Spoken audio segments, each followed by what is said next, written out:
Hi అండి, అందరికీ నమస్తే. నేనైతే సొరకాయలు హార్వెస్ట్ చేయడానికి అయితే వచ్చేసాను గార్డెన్లోకి. రాగానే జామకాయలు అయితే చాలానే కనిపించినాయండి. అలాగే ఇక్కడ ఒక సొరకాయ ఉంది చూడండి. ఇది లాస్ట్ వీడియోలో అయితే చూపించాను నేను. అప్పుడు కొంచెం చిన్న సైజు ఉంది.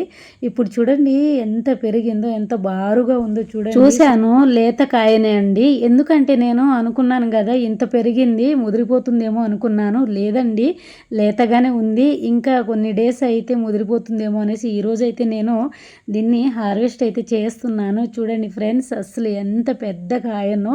వీటికైతే కొంచెం కూడా కేర్ అయితే తీసుకోలేదు, ఎటువంటి వాటర్ కూడా పోయలేదండి నేను. ఎందుకంటే పక్కన మనకు ఫుల్ వాటర్ ఉంది, అందుకే నేనైతే వాటర్ అయితే పోయలేదండి. చూడండి అసలు ఎంత పెరుగుతుందని అసలు నేను కల్లో కూడా అనుకోలేదు. ఇంత పెద్ద సొరకాయ ఉంటుందని అస్సలు అనుకోలేదు. చూడండి చాలా పెద్దగా. మీరు ఎప్పుడైనా చూస్తుంటే నాకు కామెంట్ చేయండి ఫ్రెండ్స్. చూసారు కదా, చూడండి అసలు చాలా లేతగా ఉంది. ఇక్కడ ఇంకొకటి బుడ్డికాయ అయితే ఉందండి. అంటే నేను 2 టైప్స్ అయితే పెట్టాను. ఒకటేమో పొడుగు కాయలు, ఒకటేమో బుడ్డికాయలు. చూడండి ఇవి ఎంత బాగుందో. ఇది కూడా టేస్ట్ చాలా బాగుంటుందండి. పొడుగు కాయలు కూడా చాలా బాగుంటాయి, ఇవి కూడా చాలా బాగుంటాయండి టేస్ట్.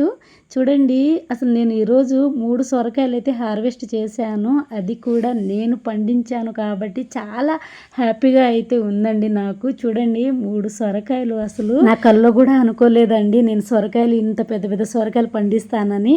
చూడండి అసలు ఇక్కడ వరకు వచ్చిందండి నాకు ఈ సొరకాయ. ఎంత పెద్దగా ఉందో చూడండి. ఇప్పుడు నేను ఈరోజు ఏమేమి హార్వెస్ట్ చేశాను అనేది చూసేద్దాం. జామకాయలు, కరివేపాకు, కొన్ని బెండకాయలు, 3 సొరకాయలండి. ఇవి కాటబెట్టి చూద్దామా ఇప్పుడు మనం. ఫస్ట్ వచ్చేసి బుడ్డికాయనైతే పెట్టానండి. చూడటానికి బుడ్డిదే, కాకపోతే తొందరగా ముదిరిపోతుందండి ఇది. చూడండి 725 గ్రాములు అయితే ఉంది. చూశారు కదా. ఇంకోటి పెడదాం చిన్నది.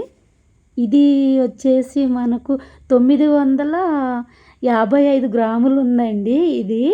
ఇంకో పెద్ద సొరకాయ అయితే చూద్దాం. వామ్మో 2 కేజీల 495 గ్రాములు. కాటా అయితే వేయడం అయిపోయింది కదా. ఇప్పుడు ఏం చెయ్యాలి, సొరకాయలకి కర్రీ వండుకొని తినాలి. తాజా తాజా సొరకాయలండి. చూడండి కట్ చేశాను, ఎంత లేతగా ఉందో చూడండి. చూడడానికి చాలా పెరిగింది కానీ లేతగానే ఉంది. చూడండి కట్ చేశాను. సొరకాయ కర్రీ అయితే పాలు వేసుకొని కర్రీ అయితే చేసుకుంటాను, చాలా బాగుంటుందండి. చూడండి. Thank you for watching.